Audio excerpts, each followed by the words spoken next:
नमस्कार। तो आज आप सुन रहे हैं मुंशी प्रेमचंद्र की लिखी कहानी राम लीला। इधर एक मुत्तसी रामलीला देखने नहीं गया। बंदरों के पत्ते चरे लगाए, आधी टांगों का पजामा और काले रंग का ऊंचा कुर्ता पहने आदमियों को दौड़ते हु करके देखकर अब हंसी आती है, मजा नहीं आता। काशी की लीला जग विख्यात है, सुना है लोग दूर दूर से देखने आते हैं। मैं भी बड़े शौक से गया, पर मुझे तो वहां की लीला और किसी वज्र दैत्यात लीला में कोई यंत्र ना दिखाई दिया। हाँ, रामनगर की लीला में कुछ साहस सामान अच्छे हैं। राक्षसों और बंदरों के चेहरे पीतल के हैं, गदाएं भी पीतल की हैं। कदाचित नवासी भ्राताओं के मुकुट सच्चे काम की हो, लेकिन सास सामान के सिवा वहां भी हो के सिवा कुछ और नहीं। फिर भी लाखों आदमियों की भीड़ लगी रहती है। लेकिन एक जमाना वह था जब मुझे भी रामलीला में आनंद आता था। आनंद तो बहुत हल्का सा शब्द है, वह आनंद उन्माद से भी कम न था। संयोगवश उन दिनों मेरे घर से बहुत थोड़ी दूर पर रामलीला का मैदान था, और जिस घर में लीला पात्रों का रूप रंग भर जाता है, वह तो मेरे घर से बिल्कुल मिला हुआ था। 2 बजे दिन से पात्रों की सजावट होने लगती थी। मैं दोपहर से ही वहां जाकर बैठता और जिस उत्साह से दौड़ दौड़ कर छोटे मोटे काम करता, वो तो उत्साह से तो आज अपनी पेंशन लेने भी नहीं आता। एक कोठरी में राजकुमारी का श्रृंगार होता था। उसकी देह में रामराज पीस कर पोती जाती, मुंह पर पाउडर लगाया जाता और पाउडर के ऊपर लाल हरे नीले रंग की बुंदकियां लगाई जाती। सारा माथा बोहे गाल थोड़ी बुंदकियों से रच जाती थी। एक ही आदमी इस काम में कौशल था। वही बारी बारी से तीनों पात्रों का श्रृंगार करता। रंग की प्यालियों में पानी लाना, रामराज पीसना, पंखा चलाना मेरा काम था। जब इन तैयारियों के बाद विमान निकलता, तो उस पर रामचंद्र की जी पीछे बैठकर मुझे जो उल्लास, जो गर्व, जो रोमांच होता, अब वह लाट साहब के दरबार में कुर्सी पर बैठकर कभी नहीं होता। एक बार हम होम मेंबर साहब के व्यवस्थापक सभा में मेरे लिए एक प्रस्ताव का अनुमोदन किया था। उस वक्त मुझे कुछ उसी अनुमोदन किया गया। उस पर मुझे काफी उल्लास, गर्व और रोमांच तो हुआ। हाँ, एक बार जब मेरा ज्येष्ठ पुत्र नायब तहसीलदारी में नामजद हुआ, तब भी ऐसी ही तरंगे मन में उठी थी, पर इनमें और इस बाल विहलता में बड़ा अंतर है। तब ऐसा मालूम होता था कि मैं स्वर्ग में बैठा हूँ। निषाद नौका लीला का दिन था। मैं 2-4 लड़कों के बहकाने में आकर गुल्ली डंडा खेलने लगा। आज श्रृंगार देखने ना गया, विमान भी निकलता, पर मैंने खेलना ना छोड़ा। मुझे अपने दाव लेना था। अपना दाव छोड़ने के लिए मुझसे कहीं बढ़कर आत्मत्याग की जरूरत थी। जितना मैं कर सकता था, अगर दाव देना होता तो मैं कब का भाग कर खड़ा होता, लेकिन बताने में कुछ और ही बात थी। खैर, दाव पूरा हुआ। अगर मैं चाहता तो धांधली करके 10-5 मिनट और पैदा कर सकता था। इसकी काफी गुंजाइश थी, लेकिन अब इसका मौका ना था। मैं सीधे नाले की तरफ दौड़ा। विमान जल तट पर पहुंच चुका था। मैंने थोड़ी दूर से देखा, मल्लाह किश्ती लिए आ रहा है। दौड़ा, लेकिन आदमियों की भीड़ में दौड़ना कठिन था। आखिर जब मैं भीड़ में हटाता, प्राणपण से आगे बढ़ता घाट पर पहुंचा। निषाद अपनी नौका खोल चुका था। रामचंद्र पर मेरी कितनी श्रद्धा थी। अपने पाठ की चिंता न करके उन्होंने पढ़ा दिया था, जिसमें वह फेल न हो जाए। मुझसे उम्र जियाद होने पर भी वह नीची कक्षा में पढ़ते थे, लेकिन वही रामचंद्र नौका पर बैठे इस तरह मुंह फेरे चले जाते थे, मानो मुझसे जान पहचान है ही नहीं। नकल में भी असल कुछ न कुछ बू आ जाती थी, भक्तों पर जिनकी निगाह सदा ही तीखी रही। वह मुझे क्यों भर दे। मैं विकल होकर उस बछड़े की भांति कूदने लगा जिसकी गर्दन पर पहली बार जुआ रखा हुआ। कभी लपक कर नाले की ओर जाता तो कभी किसी सहायक की खोज में पीछे की तरफ दौड़ता, पर सब के सब अपनी धुन में मस्त थे। मेरी चीख पुकार किसी के कानों तक न पहुंचती। तब से बड़ी बड़ी विपत्तियां झेली और उस समय जितना दुख हुआ उतना कभी नहीं हुआ। मैंने निश्चय किया था कि अब रामचंद्र से कभी ना बोलूंगा, न कभी खाने की चीज ही दूंगा। लेकिन जो ही नाले को पार करके वह पुल की ओर लौटे, मैं दौड़कर विमान पर चढ़ गया और ऐसा खुश हुआ मानो कोई बात न हुई हो। रामलीला समाप्त हो गई। राजगद्दी होने वाली थी, पर ना जाने क्यों देरी हो रही थी। शायद चंदा काम वसूल हुआ था। रामचंद्र इन दिनों कोई बात ना कभी पूछता। इस घर में जाने की छुट्टी मिलती थी, ना भोजन का ही प्रबंध होता था। चौधरी साहब के यहाँ से सीधा सा कोई 3 बजे दिन को मिलता था। बाकी सारे दिन कोई ना पानी को नहीं पूछता। लेकिन मेरी श्रद्धा अब तक ज्यों की त्यों थी। मेरी दृष्टि में अब भी रामचंद्र ही थे। घर पर मुझे खाने की कोई चीज मिलती, वह लेकर रामचंद्र को दे देता। उन्हें खिलाने में मुझे जितना आनंद आता था उतना अपना खाने में कभी ना मिलता। कोई मिठाई या फल पाते ही मैं बेतहाशा चौपाल की ओर दौड़ता। अगर रामचंद्र वहां न मिलते तो मैं उन्हें चारों तरफ तलाश करता, और जब तक वह चीज उन्हें नहीं खिला देता मुझे चैन ना पड़ता था। खैर, राजगद्दी का दिन आया। रामलीला के मैदान में एक बड़ा सा शामियाना ताना गया। उसकी खूब सजावट की गई। वेश्याओं की दल भी आ पहुंचे। शाम को रामचंद्र की सवारी निकली और प्रत्येक द्वार पर उनकी आरती उतारी गई। श्रद्धानुसार किसी ने रुपये दिए, किसी ने पैसे। मेरे पिता पुलिस के आदमी थे, इसलिए उन्होंने बिना कुछ दिए ही आरती उतारी।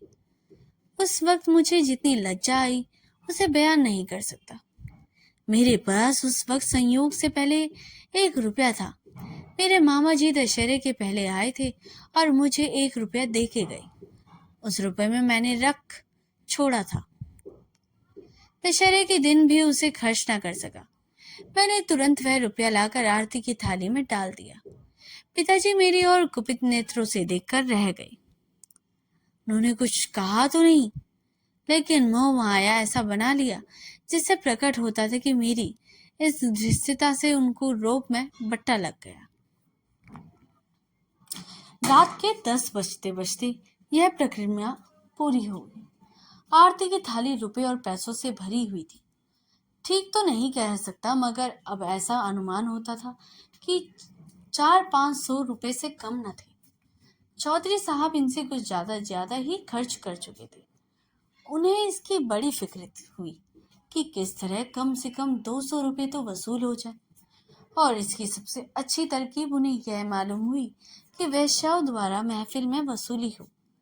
जब लोग आकर बैठे जाए तो और महफिल का रंग जम जाए तो आबदी जान रसिक जानों की कलमाइयाँ पकड़ पकड़ कर ऐसे हाव भाव दिखाए जाए तो लोग शर्माते शर्माते भी कुछ न देख ही के मर जाए। आबादी जान और चौधरी साहब में सलाह होने लगी। मैंने संयोग से उन दोनों प्राणियों की बातें सुन रहा था। चौधरी साहब ने समझा होगा कि यह लौंडा क्या मतलब समझेगा, पर यहाँ ईश्वर की दया से अक्ल के पुतले थे। सारी दास्तान समझ में आती जा तो थी ही।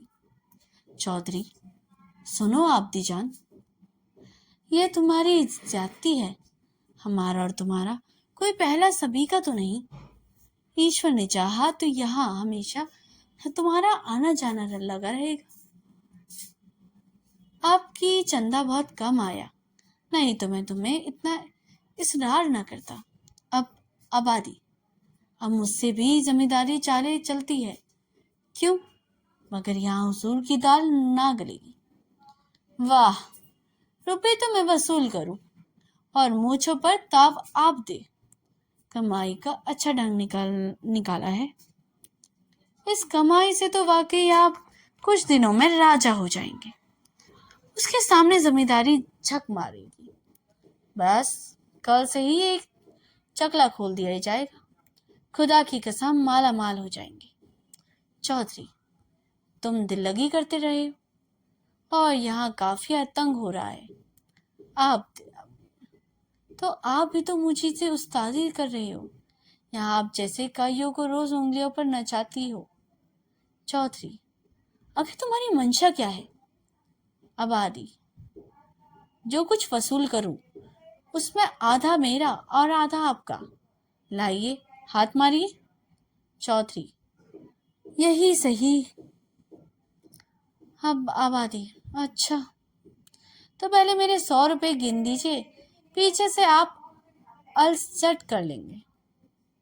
चौधरी, वाह, वह भी लघु लोगी और यह भी। आबादी, अच्छा तो क्या आप समझते हैं कि अपनी उजरत ओढ़ दूं?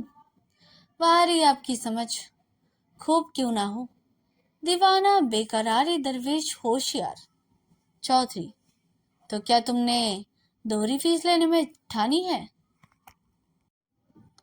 आबादी, अगर आपको 100 दफे गर्ज हो तो, वरना मेरे 100 रुपए तो कहीं गए ही नहीं। मुझे क्या कुत्तों ने काटा है जो लोगों की जेब में हाथ डालती फिरूं? चौधरी ने एक न चली। आबादी के सामने दबना पड़ा। नाच शुरू हुआ। आबादी जान बला की शौक औरत थी। एक तो कम सिन, ऊपर से हसीन, और उसकी अदाएं तो इस गजब की थी कि मेरी तबीयत भी मस्त हुई जाती थी। आदमियों के पहचानने का गुण भी उसमें कुछ कम न था। जिसके सामने बैठ गई उससे कुछ न लिया। 5 रुपए से कम तो शायद किसी ने न दिए हो। पिताजी के सामने वह बैठी। मैं मारे शर्म से गड़ गया। जब उसने मेरी कलाई पकड़ी तब तो मैं सहम उठा। मुझे यकीन था कि पिताजी उसका हाथ झटक देंगे और शायद दुत्कार भी दें, किंतु यह क्या हो रहा था? ईश्वर, मेरी आंखों में धोखा ही नहीं खा रही थी। पिताजी मूंछों पर हंस रहे थे। ऐसी मृदुल हंसी उनके चेहरे पर मैंने कभी ना देखी थी। उनकी आंखों से अनुराग टपक पड़ता था। उनका एक एक रोम पुलकित हो रहा था। मगर ईश्वर ने मेरी लाज रख ली। वह देखो,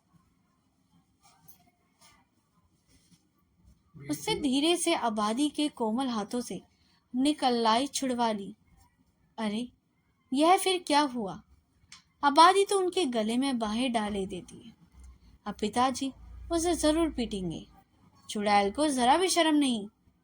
एक महाशय ने मुस्कुराकर कहा, यहाँ तुम्हारी दाल न गलेगी। आप दी जान और दरवाजा देखो।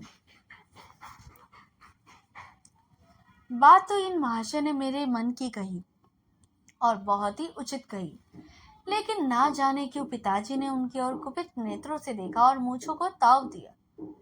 मुंह से तो कुछ ना बोले, पर उनके मुख की आकृति चिल्लाकर सरोष शब्दों में कह रही थी, तू बनिया मुझे समझता क्या है? यहाँ ऐसे अवसर पर जानकर निसार करने को तैयार है। रुपए की हकीकत ही क्या, तेरा जी चाहे आजमा ले। तुझसे दूनी रकम न दे डालूं तो मेरा मुंह न दिखाऊं। महान आश्चर्य, घोर अनर्थ। अरे जमीन तू फट क्यों नहीं जाती? आकाश तू फट क्यों नहीं पड़ता? अरे तुझे मौत क्यों नहीं आ जाती? पिताजी जेब में हाथ डाल रहे हैं और वह कोई चीज निकाली और सेठ जी को दिखाकर आबादी जान को दे डाली। ये तो अशरफी है। चारों ओर तालियां बजने लगी। सेठ जी उल्लू बन गए ना? पिताजी ने मुंह की ओर खाई। और इसका निश्चय तो मैं नहीं कर सकता। मैंने केवल इतना देखा कि पिताजी ने एक अशरफी निकाल कर आबादी जान को दे दी। उनकी आंखों में इस तरह इतना गर्व युक्त उल्लास था मानो उन्होंने हातिम की कब्र पर लात मारी हो। यह पिताजी हैं जिन्होंने मुझे आरती में 1 रुपए डालते देखकर मेरी ओर इस तरह देखा था मानो मुझे फाड़ ही खाएंगे। मेरे उस परमोचित व्यवहार से उनके रूप में फर्क आता था और इस समय इस घृणित, कुत्सित और निंदनीय व्यापार पर गर्व और आनंद से फूले न समाते थे। आबादी जान ने एक मनोहर मुस्कान के साथ पिताजी को सलाम किया और आगे बढ़ी, मगर मुझसे वहां न बैठा गया। मारे शर्म के मेरा मस्तक झुक जाता था। अगर मेरी आंखों देखी बात ना होती तो मुझे इस पर कभी एतबार ना होता। मैंने बाहर जो कुछ देखा सुनता था उसकी रिपोर्ट अम्मा से जरूर करता और इस मामले को मैंने उनसे छिपा कर रखा था। मैं जानता था उन्होंने यह बात सुनकर बड़ा दुख होगा। रात भर गाना होता रहा। तबले की धमक मेरे कानों में आ रही थी। जी चाहता था कि चल कर देखूं, पर साहस ना होता। मैं किसी को भी मुंह कैसे दिखाऊं? कहीं किसी ने पिताजी का जिक्र छेड़ दिया तो मैं क्या करूंगा? प्रातःकाल रामचंद्र की विदाई होने लगी थी। मैं चारपाई से उठते ही आंखें मलता हुआ चौपाल की ओर भाग गया। डर रहा था कि कहीं रामचंद्र चले ना गए हों। पहुंचा तो देखा तब वाइफों की सवारियां जाने को तैयार है। 20 आदमी हसरत नाक मुंह बनाए उन्हें घेरे खड़े हैं। मैंने उनकी ओर आंख तक न उठाई, सीधा रामचंद्र के पास पहुंच गया। लक्ष्मण और सीता बैठे रो रहे थे और रामचंद्र खड़े कंधों पर लुटिया डोर डाले उन्हें समझा रहे थे। मेरे सिवा वहां कोई और न था। मैंने कुंठित स्वर से रामचंद्र जी से पूछा, क्या तुम्हारी विदाई हो गई? रामचंद्र, हाँ हो तो गई। हमारी विदाई ही चल रही है क्या? चौधरी साहब ने कह दिया, जाओ चले जाते हैं। क्या रुपया और कपड़े नहीं मिले? अभी नहीं मिले। चौधरी साहब कहते हैं इस वक्त बचत में रुपए नहीं है, फिर आकर ले जाना। कुछ नहीं मिला, एक पैसा भी नहीं। कहते हैं कुछ बचत नहीं हुई। मैंने सोचा था कुछ रुपए मिल जाएंगे तो पढ़ने की किताबें ले लूंगा, सो कुछ ना मिला। राह खर्च भी नहीं दिया। कहते हैं कौन दूर है, पैदल चले जाना। मुझे ऐसा क्रोध आया कि चलकर चौधरी को खूब आड़े हाथ ले लूं। वैश्याओं के लिए रुपए, सवारी सब कुछ है, पर बेचारे रामचंद्र और उनके साथियों के लिए कुछ भी नहीं। जिन लोगों ने रात को आपदी जान पर 10-10, 20-20 हजार रुपए न्यौछावर किए, उनके पास क्या इनके लिए 2-4 आने पैसे की भी नहीं। पिताजी ने भी आपदी जान को एक अशरफी दी थी, देखो उनके नाम पर क्या देते हैं। मैं दौड़ा हुआ पिताजी के पास गया। वह कहीं तफ्तीश पर जाने को तैयार खड़े थे। मुझे देखकर बोले, कहाँ घूम रहे हो? पढ़ने वक्त तुम्हें घूमने की सूझती है। मैंने कहा, गया था चौपाल। रामचंद्र विदा हो रहे थे, उन्हें चौधरी साहब ने कुछ नहीं दिया, तो तुम्हें उसको क्या फिक्र पड़ी है? वह जाएंगे कैसे? पास राह खर्च भी तो नहीं है। क्या कुछ खर्च भी नहीं दिया? यह चौधरी साहब की बेइंसाफी है। आप अगर 2 रुपए दे दे तो मैं उन्हें दे आऊं, इतने में शायद वह घर पहुंच जाएंगे। पिताजी ने तीव्र दृष्टि से देखकर कहा, जाओ अपनी किताब देखो, मेरे पास रुपए नहीं है। यह कहकर वह घोड़े पर सवार हो गए। उसी दिन से पिताजी पर मेरी श्रद्धा उठ गई। मैंने फिर कभी उन्हीं डांट डपट की परवाह नहीं की। मेरा दिल कहता, आपको मुझको उपदेश देने का कोई अधिकार ही नहीं है। मुझे उनकी सूरत से चिढ़ हो गई। वे जो कहते मैं ठीक उल्टा ही करता। यद्यपि इससे मेरी हानि हुई कि किन मेरा अंतःकरण उस समय विलपकारी विचारों से भरा हुआ था। मेरे पास 2 आने पैसे पड़े हुए थे। मैंने पैसे उठा लिए और जाकर शर्माते शर्माते रामचंद्र को दे दिए। उन पैसों को देखकर रामचंद्र को जितना हर्ष हुआ, वह मेरे लिए आशातीत था। टूट पड़े मानो प्यासे को पानी मिल गया। यही 2 आने पैसे लेकर तीनों मूर्तियां विदा हुई। केवल मैं ही उनके साथ कस्बे के बाहर तक पहुंचाने आया। उन्हें विदा करके लौटा तो मेरी आंखें सजल थी, पर हृदय आनंद से उमड़ा हुआ था। तो दोस्तों, यह स्टोरी यहीं पर समाप्त होती है। अगर आपको कहानी अच्छी लगी हो तो इसे लाइक, सब्सक्राइब और शेयर करना ना भूलिएगा। और इस कहानी को ज़्यादा से ज़्यादा अपने मित्रों, सहपाठियों और अपने परिवारजनों के साथ ज़रूर शेयर करें। तब तक के लिए धन्यवाद।